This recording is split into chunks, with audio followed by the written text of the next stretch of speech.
Ինչու է վրա հասնում ինֆարկտը։ Հնարավոր է այն կանխել։ Ինչպես։ Գիտեք, ես ցավով եմ ասում, բայց այս գիտության ձեռքբերումների պարագայում եւ ուժօգնության այսքան հասանելի լինելու պարագայում ինֆարկտից մահանալը կամ ինֆարկտ տանելը դա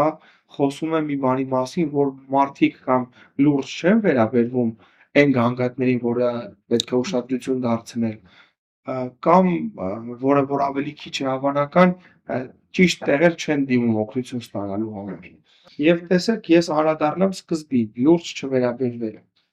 Իմ պրակտիկ գործունեության մեջ ես շատ են հանդիպել մարդկանց, որոնք ակնհայտ 1 տարի, գուցե 1 տարի եւ ավել կամ ամիսներ ունեն ահազանգ, խոսքի սկզբում ասեցիք, որոնք էլ լուռ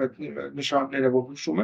ունեն, բայց նրանք չեն կարողանում, կապում են ստամոքսի հետ, կապում են մրսածության հետ, կապում են մկանային ցավի հետ, բայց ոչ երբեք սրտամկանի հետ։ Ուրեմն ասենք, որոնք են այդ Այո, նշանները, դոկտոր։ արդեն խոսքումս նշեցի, որ դա ֆիզիկական ծանրաբեռնվածության ժամանակ դիտվող հետկրծոսկրային մոտավորապես այս հատվածում սեղմող ոչ սուր, սեղմող բնույթի ցավն է, որը հաճախ ճառագայթում է ձախ ձեռք եւ ստորին ծնոտ։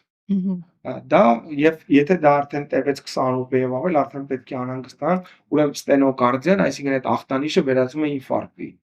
Պետք է անհապաղ անհանգստանալ, բայց սկզբնական փուլերում դա կարճատև է լինում 1 րոպե տևողության, 2 րոպե տևողության եւ այստեղ շատ կարեւոր է ուզում եմ ասել, որ մարդիկ պետք է նկատեն,